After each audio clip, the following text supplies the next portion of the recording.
ونستغفره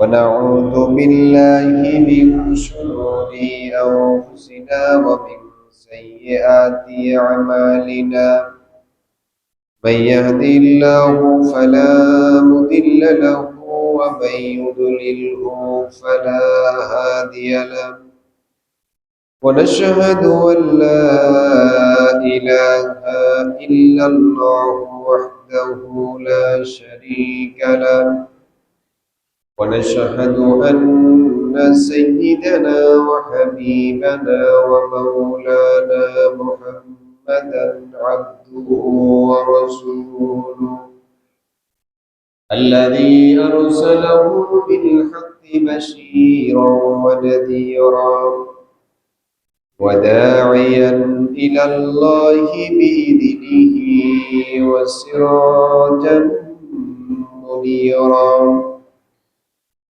فقد قال الله تعالى في كلامه المجيد وفرقانه الحميد أعوذ بالله من الشيطان الرجيم بسم الله الرحمن الرحيم إن الله وملائكته يصلون على النبي يا أيها الذين آمنوا صلوا عليه وسلموا تسليما اللهم صل على مولانا محمد وعلى آله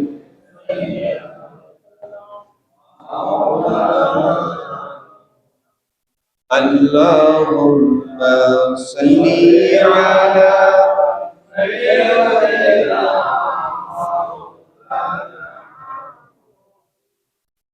وعلى آل سيدنا أودي بادر طيفতে নবীজির খুন ঝরেছে সেই খুনেরই ঝরনা দ্বারাই দিনের বিজয় এসেছে আল্লাহুম্মা সাল্লি আলা মাওলানা মুহাম্মদ ওয়া আলা আলি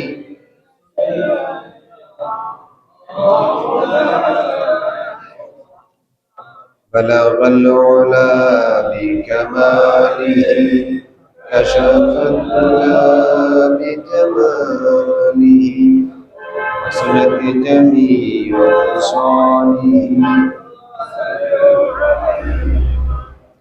مشرقي حب محمد مطلعي ديوان مطلعي خورشید شقاش سینه سوزن ما بلغ العلا بكماله كشف الدجى بجماله حسنت جميع خصاله سراج الملة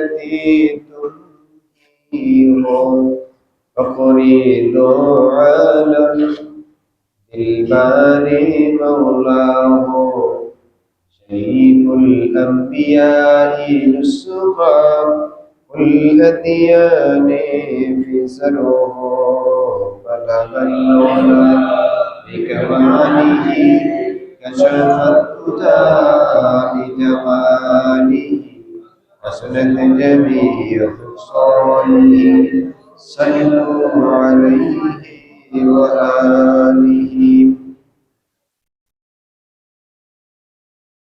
রমজান মাসের শেষ জুমা দেখতে দেখতে মাহে রমজানের আজ ২৭তম দিন। রমজানের এই গুরুত্বপূর্ণ সময়ে আখিরে জুমায় আমরা আল্লাহর ঘরে শামিল হয়েছি। আল্লাহ সুবহানাহু ওয়া তাআলার দরবারে তার শেখানো ভাষায় সকলে বলছি আলহামদুলিল্লাহ। রমজান যে বার্তা নিয়ে এসেছে, রমজান যে রহমত নিয়ে এসেছে, মাগফিরাত এবং নাজাত নিয়ে এসেছে, সেই সময় আর মাত্র ২ থেকে ৩ দিন আমাদের সামনে বাকি আছে। নবী করিম সাল্লাল্লাহু আলাইহি ওয়াসাল্লামের সেই কথা, সেই হাদিস আবার স্মরণ করাই দিচ্ছি। যারা রমজান মাস পাওয়ার পরেও তার অপরাধ, তার ভুল, তার পাপ আল্লাহর কাছে ক্ষমা করে নিতে পারে নাই, তাদের উপরে আল্লাহর লানত, তারা বাঁচার কোনো উপায় থাকবে না। সেই জন্য যে সময়টুকু আছে আমরা অত্যন্ত গুরুত্ব সহকারে বিনতি এবং বিনয়ের সাথে আল্লাহ সুবহানাহু ওয়া তাআলার দরবারে নিজেদের ভুলের জন্য ফিরে আসার ক্ষেত্রে তওবা করে ফিরে আসব। এবং যেই জন্য কোরআন এর কারণে রমজানের সম্মান বেড়েছে, কোরআনের জন্য এত আয়োজন, সেই কোরআন যেন আমরা মানি, অনুসরণ করি, আল্লাহ যেন তৌফিক দেন। কোরআন যদি অনুসরণ করা না হয়, কোরআন যদি মানা না যায়, তাহলে গুনাহ মাফের কোনো জায়গা হবে না, সুযোগ থাকবে না। আমরা আমাদের জীবনের সমস্ত যে কাজগুলি আমরা করি, সেই কাজগুলি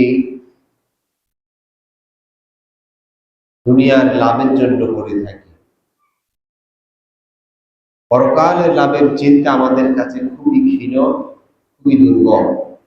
দুনিয়ার লাভ, দুনিয়ার হিসাবটা আমাদের কাছে খুবই প্রাধান্য পায়। কিন্তু একটা সময় এসে দেখা যায় দুনিয়ার হিসাবটাই আমাদের কাছে আর থাকে না, পরকালের হিসাবটাই আমাদেরকে নিয়ে ফিরে যেতে হয়। এই রমজান যেই সুগম বার্তা নিয়ে এসেছে, আল্লাহর রহমত কিভাবে অর্জন করতে হবে, মাগফিরাত কিভাবে পাওয়া যাবে, আর রহমত এবং মাগফিরাতের মাধ্যমে কিভাবে নাজাত পাওয়া যাবে, জাহান্নাম থেকে মুক্তি পাওয়া যাবে, সেই শিক্ষাটাই দেয় এই রমজান।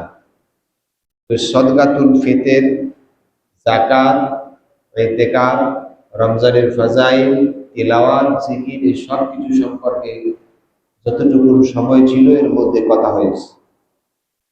এখন কথা হবে এই রমজান মাস যে চলে গেল, আর মাত্র ২ থেকে ৩ দিন সময় আছে। এই রমজান যে চলে যাচ্ছে, রমজান আমরা কি পেলাম, কি শিখলাম, রমজান আমাদেরকে কি শিক্ষা দিয়েছে, সেই জিনিসগুলো আমাদের এখন স্মরণ করা উচিত, মনে করা উচিত, মনে রাখা উচিত, অনুসরণ করা উচিত। আল্লাহ সুবহানাহু ওয়া তাআলা কোরআন কারীমের মধ্যে বলেছেন, কুতিবা আলাইকুমুস সিয়াম কামা কুতিবা আলাল লাযীনা মিন ক্বাবলিকুম, রোজা ফরজ করা হয়েছে তোমাদের উপরে যেমন ফরজ করা হয়েছিল তোমাদের আগে সমস্ত জাতি এবং তার নবীদের উপর, লাআল্লাকুম তাত্তাকুন, যাতে করে আল্লাহকে ভয় পাও তোমরা। এই বিষয়ে কথা হয়েছে।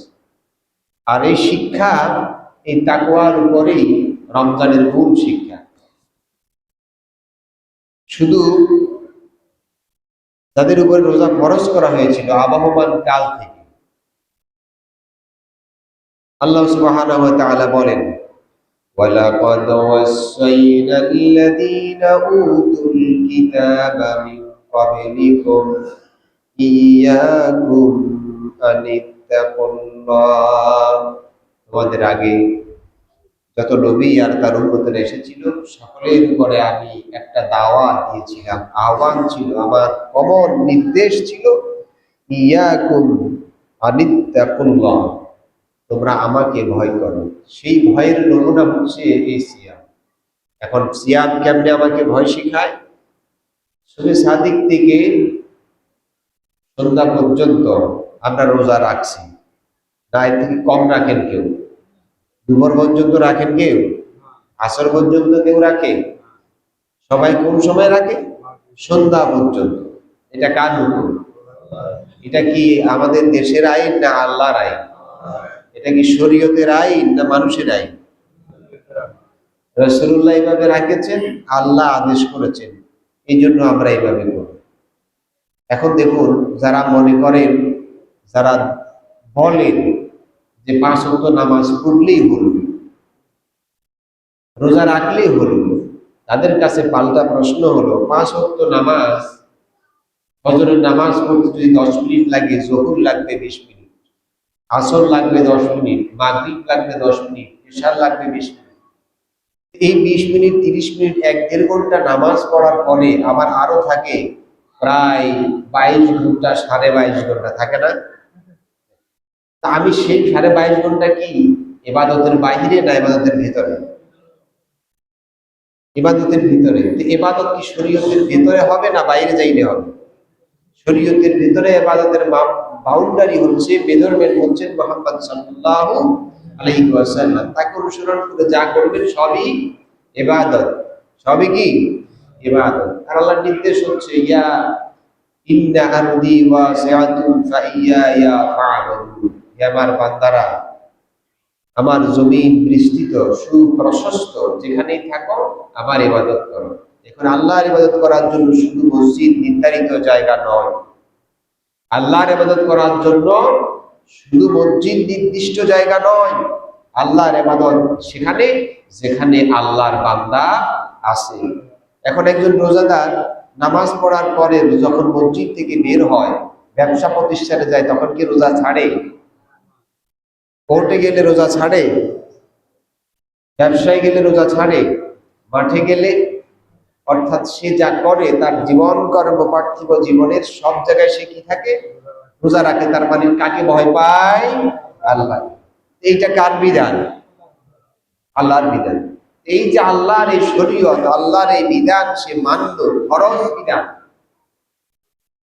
এই লোক ব্যবসা করলে রোজা রাখতে পারলো, কোর্টে গিয়ে জজ হলো, ম্যাজিস্ট্রেট হলো, রোজা রাখতে পারলো, শিক্ষক হলো, রোজা রাখতে পারলো, শ্রমিক হলো, কৃষক হলো, ব্যবসায়ী হলো, বিচারক হলো, সব শ্রেণী পেশার মুমিন মুমিনাত তার কার্যক্রমে চললো, রোজাও রাখলো। শুধু রাজনীতিবিদরা রোজা রাখে নাই। বুঝেন নাই কথা? যারা রাজনীতি করেছে তারা রোজা রাখছে? রাজনীতিবিদরা রোজা রাখে না? রাখে। তাহলে রাজনীতিবিদও তো শরিয়া আইন মানে। কথা বুঝেন নেই মনে হয়? রাজনীতিবিদও শরিয়া আইন মানলো। শরিয়া, রোজা কি আইন? কোরআনের আইন। এই কোরআনের আইন রাজনীতিবিদও মেনেছে, ব্যবসায়ীও মেনেছে, পুলিশও মেনেছে, অফিসারও মেনেছে, প্রশাসনও মেনেছে, শ্রমিকও মেনেছে, কৃষকও মেনেছে, ইমামও মেনেছে, মুসল্লিরাও। এটা শিখায় রমজান যে আল্লাহর আইন মানতে হবে। কার আইন? আল্লাহর আইনের সবচেয়ে বড় উৎস কোনটি? কোরআন। সবচেয়ে বড় উৎস কি? এর থেকে বড়, শ্রেষ্ঠ, সম্মানিত, নির্ভরযোগ্য, নির্ভুল আর কোন কিতাব হতে পারে। এই কোরআনটা আসছে রমজানে, সেই জন্য সম্মান বেশি। আসছে লাইলাতুল কদরে, সেই জন্য রাতের সম্মান বেশি। এই কোরআনের হুকুম অনুযায়ী কিন্তু আমরা রোজা রেখেছি, রোজা রাখছি, ঠিক কিনা? নামাজ পড়ছি কোরআনের বিধান অনুযায়ী, এটাও মানলাম আল্লাহর কথা। বিবাহ শাদীতে সেটাও আল্লাহর হুকুম। ব্যবসা বাণিজ্য কার হুকুম? আল্লাহর হুকুম। এখন এইভাবে সব কাজে কার হুকুম? আল্লাহ তাআলার হুকুম অনুযায়ী আমরা করে চলেছি, অর্থাৎ শরীয়তের আইন আমরা মানছি। কিন্তু কিছু কিছু জায়গায় গিয়ে শরীয়তের আইনকে আমরা মানি না। কিছু কিছু জায়গায় কি করি? মানি না। যেমন একটা কথা বোঝার জন্য বলি, চোর যদি চুরি করে, কোরআনের বিধান হলো তার শাস্তি কি? তারা জবাব দেন নাই, তারা মনে জানেন না এটা। চুরি করলে তার শাস্তি কি? এটা কে বলেছে? সন্দেহ আছে নাকি? চুরি করলে হাত কাটতে হবে, এটা আল্লাহ বলেছে। কারণ আমাদের দেশে কি হাত কাটে? কি হয়? কয়েকদিন জেল হয়, তারপরে জামিন হয়। আচ্ছা, এই কোরআনের এই বিধানটা কি আমরা মানতে পারলাম? কথা বুঝেন? মানতে পারছি? মানতে পারি না, তার মানে কোরআনের ওই আয়াতকে আমি মানলাম না। তাহলে আল্লাহকে ভয় করা হলো? আল্লাহকে ভয় করা হয়েছে? হয় না। এরপরে মানুষ যারা হত্যা করে, মানুষ যারা খুনি, তাদের শাস্তি হলো তাদেরকেও হত্যা করতে হবে। আল কাতলু বিল কাতলি, হত্যার পরিবর্তে তার শাস্তি হলো হত্যা। কার কথা আছে না এই কোরআন শরীফে? আল কাতলু বিল কাতলি আছে তো। এই আয়াত আমরা বিশ্বাস করি কিনা? বিশ্বাস করি, কিন্তু সমাজে আছে নাই? কি আছে? ফাঁসিতে ঝুলায় না? ঝুলাইনি। কিন্তু এই আইনটাকে আমরা আরেক জায়গায় গিয়ে ওভারটেক করি। সেটা হচ্ছে নিহত ব্যক্তি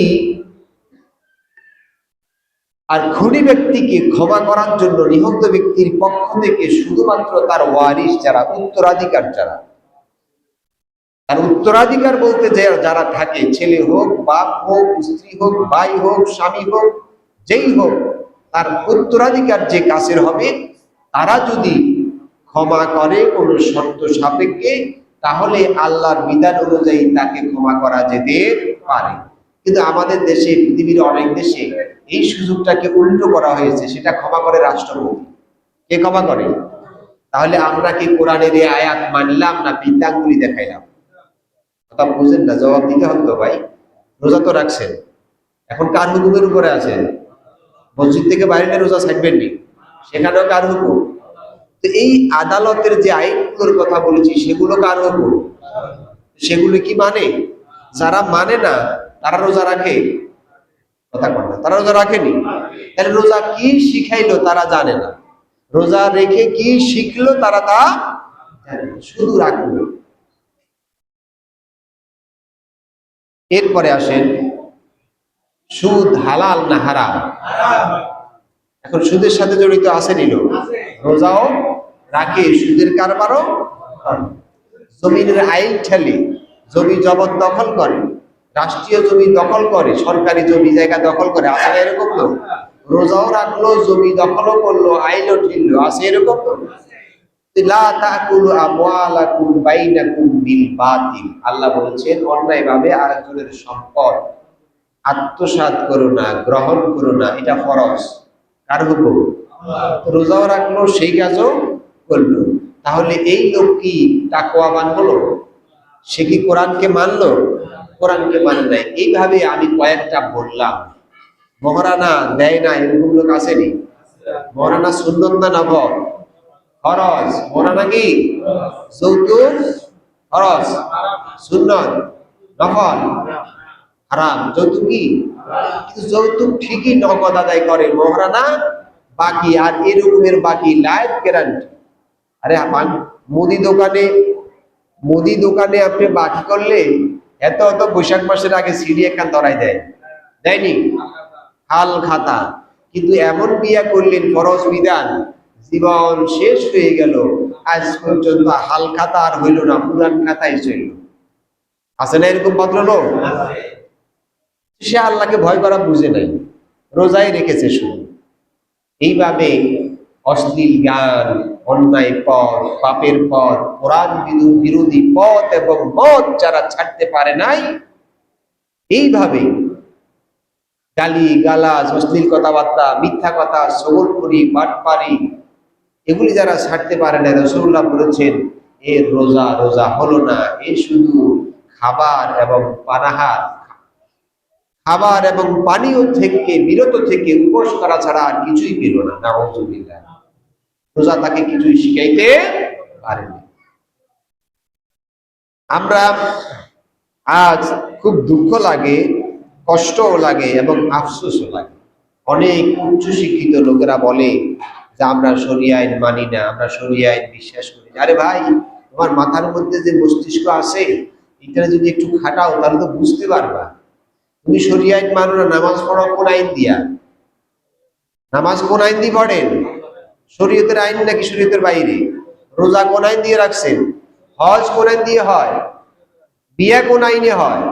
জানাজার নামাজ কোন আইনে হয়? সবই যদি শরীয়তে আইনে তুমি করো, আবার মুখে বলো শরিয়া আইন মানি না। এরকমের মানে হাফ আধা পাগল লোক আসেনি, আমি বলি নাই, কোরআন বলছে। আল্লাহ তাআলা বলেছেন আফাতুমিনুনা বিবাদিল কিতাব ওয়া তাকফুরুনা বিবাদিহা, তোমরা কি কোরআনের কিছু আয়াত বিশ্বাস করো আর কিছু আয়াতকে ডিনাই করো, অস্বীকার করো? এরকম লোক আছে কিনা সমাজে? কিছু আয়াতকে বিশ্বাস করলো, কিছু আয়াতকে বিশ্বাস করেন। রমজান মাসের এই রোজা আমাকে সেই কথা শিখায় না, আমাকে শিখায় সেই কথা যে কথা রোজা শিখায়। একটা লোক রোজা রাখলো, ব্যবসা করলো, চাকরি করলো, অর্থনীতি করলো, রাজনীতি করলো, সমাজনীতি করলো, কৃষক হলো, শ্রমিক হলো, সব জায়গায় রোজা তার শরীয়ত তার সাথে ছিল, কিন্তু কয়দিন পরে হঠাৎ করে এসে বলে আমরা শরিয়া আইন মানি না, শরিয়া আইন বিশ্বাস করি না। নাউযুবিল্লাহ। কারণ শরিয়া আইনের মূল উৎস কি? কেউ যদি কোরআন শরিয়া আইন মানি না বলে, তাহলে সে অস্বীকার করেছে কোনটা? পুরা কোরআনকে সে অস্বীকার করে নাই, কিছু কিছু তাদের কথায় আল্লাহ তাআলা বলেছেন আফাতুমিনুনা বিবাদিল কিতাব, আমার এই কোরআনের কিছু কথা কি অস্বীকার করো, ওয়া তাকফুরুনা বিবাদিহা, কিছু বিশ্বাস করো কিছু অবিশ্বাস করো। এইটা করা যাবে না। এটা যারা করবে এই রমজানে, এই রোজায়, তাদের জন্য কোনো উপকারে আসবে না। আল্লাহ তাআলা বলেছেন ওয়াত্তাকুল্লাহাল্লাযী ইলাইহি তুহশারুন, আল্লাহকে ভয় করো, যেই আল্লাহর দরবারে কিয়ামতের দিন তোমাদের সবাইকে উঠতে হবে। আল্লাহ পাক আরে বলেন ওয়াত্তাকু ইয়াওমান লা তাজজি নাফসুন আন নাফসিন শাইআ ওয়ালা ইউকবালু মিনহা শাফাআতুন ওয়ালা ইউখাযু মিনহা আদলুন ওয়ালা হুম ইউনসারুন। আল্লাহ তাআলা বলেছেন ওয়াত্তাকু ইয়াওমান লা তাজজি নাফসুন আন নাফসিন, কোন ব্যক্তি কোন ব্যক্তির প্রয়োজনে উপকারে আসবে না, যেই দিন কোনো কাজেই আসবে না, কারো পক্ষ থেকে কারো জন্য কোনো সুপারিশ যেদিন গ্রহণ করা হবে না, এবং কোনো বিনিময় যেদিন কারো কাছ থেকে গ্রহণ করা হবে না, কোনো সাহায্য সেই দিন কারো জন্য থাকবে না, ওই দিন কি বলবো? এই রোজা শিখায় সেইভাবে। আমরা ইসলামকে মনে করি শুধু একটি ধর্ম, কোরআনকে মনে করি একটি ধর্মীয় কিতাব। আসলে কোরআন কি শুধু ধর্ম? এই ধর্মের অর্থ কি সেটা বুঝলাম না। রাসূল করিম সাল্লাল্লাহু আলাইহি ওয়াসাল্লামের কাছে যখন কোরআন আসলো ধীরে ধীরে, তখন মানুষেরা কোরআন বুঝেছে, কেউ বুঝে কোরআন গ্রহণ করেছে, জীবনে ধারণ করেছে, আর কেউ বুঝে কোরআনের বিরোধিতা করেছে।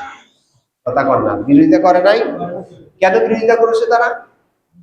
তারা বুঝতে পেরেছে কোরআন আসলে তাদের পার্থিব জীবনের অবস্থার কি হবে, কিন্তু এটা বুঝে নাই যে পরকালে কি হবে। আর যারা বুঝেছে দুনিয়ায় কি হবে, পরকালে কি হবে, তারা কোরআন গ্রহণ করেছে। কোরআন যারা বুঝে, আমাদের ভিতরে হচ্ছে তিন শ্রেণীর লোক। কয় শ্রেণীর লোক? এক শ্রেণীর লোক কোরআন বুঝে, কোরআন মানে, তা গ্রহণ করে। এক শ্রেণীর লোক কোরআন বুঝে না, কিন্তু কোরআনকে অস্বীকার করে না।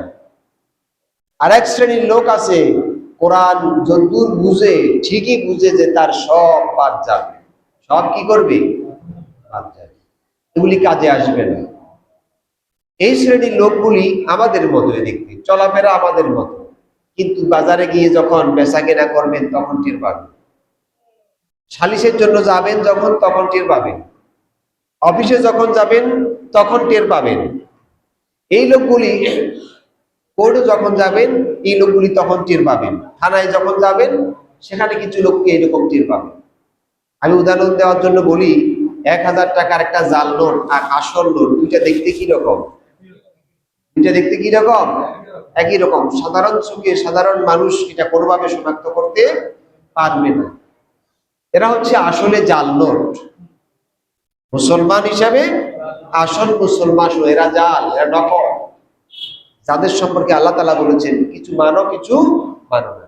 এরা জানে যদি এটা সত্যভাবে আমি মানি তাহলে আমাকে আবার নতুন করে এক রাস্তায় আসতে হবে।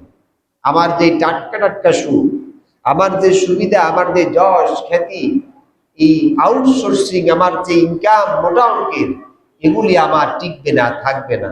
এই প্রেমে, এই ভালোবাসায়, দুনিয়ার এই লোভে অন্ধ হয়ে তারা কোরআনকে ডিনাই করে, কোরআনকে অস্বীকার করে, যেমন অস্বীকার করেছিল রাসূলুল্লাহর সময়ের অবিশ্বাস। তো রমজান মাসে কোরআন আসার পরেও যদি আমাদের এই সংশোধনী না আসে, রোজা রাখার পরেও যদি তাকওয়া শিখতে না পারি, আল্লাহকে ভয় করতে না পারি, এই রোজা রাখার অর্থ হবে শুধু অনাহারে থাকা, উপোস করা, না খায়া থাকা ছাড়া আর কিছুই হবে না। আল্লাহ আমাদেরকে বোঝার তৌফিক দান করুন। আল্লাহ তাআলা আনন্দ করতে বলেছেন। কি করতে বলেছেন? আনন্দ। রোজার মাসে এটা একটা আনন্দ। আল্লাহ পাক বলেন, কুল বিফাদলিল্লাহি ওয়া বিরাহমাতিহি ফাবিযালিকা ফালইফরাহু হুয়া খায়রুম মিম্মা ইয়াজমাউন। আল্লাহ পাক বলেন, আল্লাহর দয়া তার করুণা তোমাদের প্রতি সম্পন্ন হলো, এই জন্য তোমরা আনন্দ করো, আনন্দ চিত্তে উদযাপন করো। কারণ হচ্ছে আল্লাহ যে জিনিস তোমাদেরকে দিয়েছে এটা হলো পৃথিবীর সবচাইতে শ্রেষ্ঠ। পৃথিবীর সবচাইতে শ্রেষ্ঠ কি? কোরআন। শ্রেষ্ঠ কি? হুয়া খায়রুম মিম্মা ইয়াজমাউন। তোমাদের অর্জিত সমস্ত কিছুর চাইতে কোরআন হচ্ছে শ্রেষ্ঠ। এখন আমরা কি অর্জন করেছি? আমরা কত কিছু অর্জন করেছি যার শেষ নাই। জ্ঞান, বিজ্ঞান, প্রযুক্তি, সামরিক সকল খাতে আমাদের অর্জনের কোনো অন্ত নাই। সেই সাথে আমরা অর্জন করেছি সংবিধান। সারা পৃথিবীতে সংবিধান আছে রে? আছে। সেই সংবিধানগুলি কারা বানাইলো? মানুষেরা বানাইছে। কারা বানাইছে? মানুষেরা বানাইছে। সেই সংবিধানগুলি মানুষেরা বানায়, সেই সংবিধান রক্ষার জন্য মানুষ লড়াই করে, সময় দেয়, অর্থ অপচয় করে, রাজনীতি করে, সব কিছু জিহাদ করে। একটা সময় এসে এই সংবিধান আরেকজন আসলে তারা আবার কিছু বাদ দেয়, কিছু যোগ করে, কিছু বাদ দেয়, কিছু যোগ করে। আসেন এরকম সংশোধন হয়নি? আপনারা খুব ঠান্ডা মাথায় এই জিনিসটা চিন্তা করেন। একটা আইন ধরেন একজন করলো, কয়দিন পরে আরেকজন আসলো সেই জায়গায়, সে ওই আইনটা বাদ দিয়ে সেখানে আরেকটা আইন দিল। আপনারা কথাটা খুব ভালো করে বোঝার চেষ্টা করুন। যে আইনটা আগে করা হয়েছে সেই আইনটা আবার এখন বাদ দিয়েছে আরেকজন। ওই আইন দিয়ে যে বিচার করা হয়েছে, যদি সেই আইনে লোকটার মৃত্যুদণ্ড হয়, জেল হয়, সেই লোকটাকে কি আর ফেরত দেওয়া যাবে? আমার কথা বুঝুন নেই মনে হয়। ওই আইন দিয়ে যে লোকটাকে শাস্তি দেওয়া হয়েছিল তার শাস্তিকে ফেরত দেওয়া যাবে? আইন বাতিল করে আরেকটা আইন দিয়েছে, আবার কয়দিন পরে আরেকজন আসবে, আবার এইটা ভালাই দিবে। তো এই আইন দিয়ে আবার যে সমাধান হবে, যে বিচার হবে, সেইটা কি আবার ফেরত দেওয়া যাবে? এই জন্য এই সব হলো অন্ধকার। এই সব কি? অন্ধকার। যার সুবিধা মতো আইন করে অবিচার করছে, বিচার করছে, কিন্তু একটা সময়টা কি হয়ে যাবে? অবিচার হয়ে যাবে। কেন অবিচার হবে? কারণ এই আইন তো বাতিল হয়ে গেছে। আইন বাতিল হওয়ার মানে কি? ওই অপরাধীর শাস্তিটাও তো বাতিল হওয়া দরকার। আমার কথা বুঝেন নাই বলুন। কিন্তু অপরাধীর শাস্তি কি বাতিল হয়? বাতিল হয় না। এই জন্য একমাত্র আইনের কিতাব এটা, যেভাবে এসেছে 1400-1450 বছর আগে, সেইভাবে আছে, এখনো থাকবে কিয়ামত পর্যন্ত। এখন আপনারা যদি মনে করেন যে আমরা শুনলাম এসব কথা, মানবো না মানবো তা আমাদের ব্যক্তিগত ব্যাপার, এটা ঠিক। কিন্তু যখন আপনি মারা যাবেন, তখন আপনার সাদা কাপড় মোড়ায়া জানাজার নামাজ পড়ে লোকেরা যখন রাখে বিসমিল্লাহি ওয়া আলা, আপনার জীবনের বড় স্লোগান যেটা ছিল, আমার কথা হলো আপনাকে যদি ওই স্লোগানের উপরে কবর দেয় কোনো আপত্তি, কিন্তু আপনি মৃত্যুদণ্ডের ক্ষেত্রে আল্লাহর আইন মানলেন না, হাত কাটার ক্ষেত্রে রাসূলুল্লাহর আইন মানলেন না, মহারানার ক্ষেত্রে আল্লাহর আইন মানলেন না, বিচারের ক্ষেত্রে আল্লাহর আইন মানলেন না, সব জায়গায় আল্লাহর আইনকে টুকিটাকি স্বার্থের পরিপন্থীগুলো আপনি মানলেন না। মারা যখন গেলেন, লাশটা রাসূলুল্লাহর কাতারে, রাসূলুল্লাহর দলে কেমনে উঠাবে?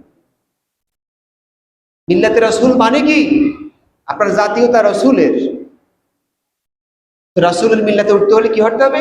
আল্লাহ তাআলা শিখাই দিচ্ছেন, قل إن كنتم تحبون الله فاتبعوني يحببكم الله يغفر لكم ذنوبكم والله غفور رحيم। আল্লাহ শিখিয়ে দিচ্ছেন, কুল ইন কুনতুম তুহিব্বুনাল্লাহ, আল্লাহর যদি ভালোবাসতে চাও ফাত্তাবিউনি, মুহাম্মদ সাল্লাল্লাহু আলাইহি ওয়াসাল্লামকে অনুসরণ করো। তো অনুসরণ করলে কি হবে? ইয়াগফির লাকুম যুনুবাকুম, আল্লাহ তোমাদের সব গুনাহ মাফ করে দেবে। রাসূলের অনুসরণ করা ছাড়া কি রমজান মাসে মাফ পাওয়া যাবে? ওই চোর আইসা যদি, মানুষের সম্পদ আত্মসাৎকারী এসে যদি, ওই খুনি বদমাশ চাঁদাবাজ যদি এসে যদি মাপ চায়, মাপ হবে? রাসূলুল্লাহ চাঁদাবাজি করেছেন? রাসূলুল্লাহ মানুষ খুন করেছেন? ওজনে কম দিয়েছেন? অন্যায় বিচার করেছেন? করেন নাই। সুতরাং রাসূলকে মানতে হলে রাসূল যা করেছেন তাই করতে হবে। আর তাই যদি করতে পারি তাহলেই আল্লাহর কাতারে আসা যাবে, আল্লাহর ভালোবাসার পাত্র হওয়া যাবে, রাসূলের অনুসরণ হবে। তাহলেই রমজানের যে মুখ্য সময়, নাজাতের এই সন্ধিক্ষণ, আল্লাহর ওয়াদা, রাসূলুল্লাহর ওয়াদা, আল্লাহ আমাদেরকে মাফ করে দেবে। কথা বুঝতেছেন? কারো মনে কষ্ট নাই তো? আমি কারো আঘাত দিয়ে তো বলি নাই, কোরআনের কথাই বলেছি। আল্লাহ আমাদেরকে বোঝার তৌফিক দিন। রমজান চলে যাবে, আমরা আবার আমাদের কাতারে থাকবো না, কোরআনের কাতারে থাকবো। রমজান চলে গেলে তাকওয়ার কাতারে থাকবো না, শয়তানের কাতারে যাব। আল্লাহ আমাদেরকে বোঝার তৌফিক দিন, আমাদের জীবনের সকল গুনাহ মাফ করে দিন, বিগত জীবনের কৃত ভুল পথ থেকে কোরআনের কাতারে শামিল হওয়ার তৌফিক দিন। আজকে আখিরি জুমায় দোয়া হবে, সুন্নতের পরে উনি দৌড় মারেন না। যেখানে 40 জন মুমিন থাকে সেখানে একজন ইমানদার থাকে। ইমানদার বুঝেননি? একজন নেককার লোক থাকে, যার উসিলায় আমাদের দোয়া কবুল হতে পারে।